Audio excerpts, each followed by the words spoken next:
a moment to think about it. How many times have you asked this question today? How many times have you heard it? And how many times did you respond without really paying attention to what you were saying? How are you is probably the most frequently asked questions in our daily interactions. We toss it out to co-workers in the hallway, to neighbors in the elevator, and to friends we bump into on the street. It's become so routine that it feels more like a routine, or better than a reflex than a genuine inquiry. Sometimes it's so automatic that the exchange is practically like a rehearsed dance. How are you? Fine, thanks. And you? And both people keep walking, slightly faster than before, just in case someone accidentally answered honestly. But have you ever paused to consider what this question really signifies? When we ask, how are you? Are we really interested in the answer? Do we really want to know how others are feeling? Their thoughts, aspirations, worries, dreams, or fears? Or are we just sticking to a social script? Because that script is so familiar. It's efficient, it's polite, it's safe, but it's also superficial. Because fine has turned into a mask, a convenient term we use to cover up what we might not know how to express or feel we can share. Behind fine, there might be exhaustion. Behind thanks, there might be anxiety. And behind a confident smile, there might be loneliness, uncertainty, or quiet fear.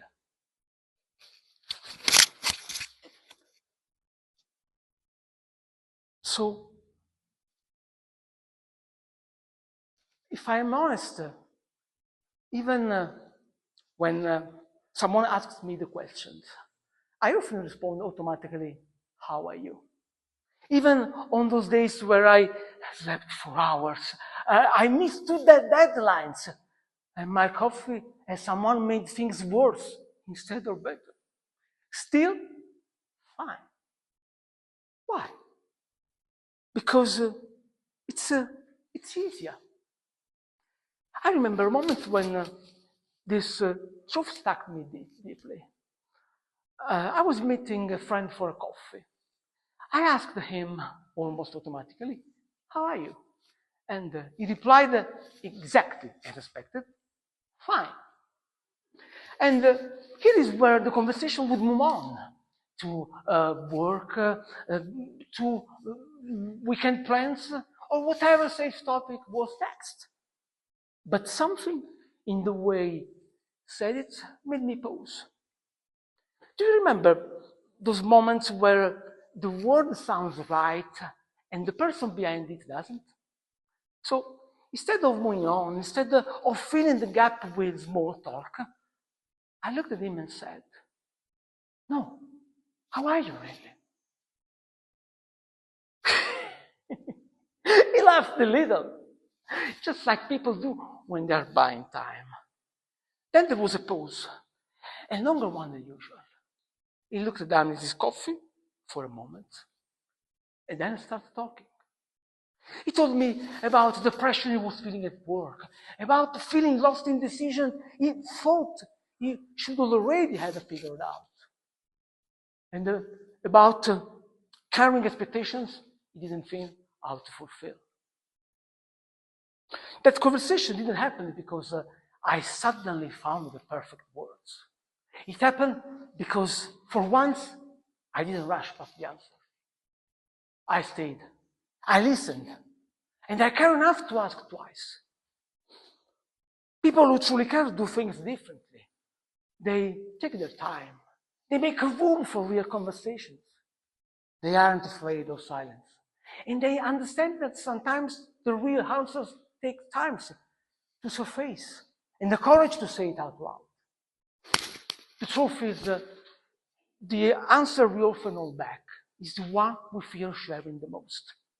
So we worry about being judged, about being a burden, about looking weak. So we just say, fine, even when we are crumbling inside. But here's a twist. Deep down, many of us are silently wishing that someone would notice, that someone would ask again, that someone would take the time to really listen to the truth. Connection isn't built by throwing more questions around. It's about asking the same question with a genuine intent. Next time you ask someone, how are you? Try something a little bit different. Be ready for real honesty. Be open to listen without jumping in to fix things. And be present without hurrying them along. And just as importantly, when someone turns the question back to you, allow yourself to respond truthfully, even if it feels a bit uncomfortable or risky. You don't have to spill everything. You don't need to have all the answers. At times, being honest just means saying, I'm struggling, or I'm hopeful, or I'm not sure yet. Because in the end, we don't remember the people who asked us polite questions. We remember the ones who really wanted to know. So it is a thought to ponder, one that goes beyond small talk and routine. Next time you ask someone, how are you? Will it be just small talk, or will it be an invitation for someone to be real? And more importantly, when that moment arrives, will you have the courage to truly listen? Because a simple question can open a life, and a sincere answer can change one. Thank you.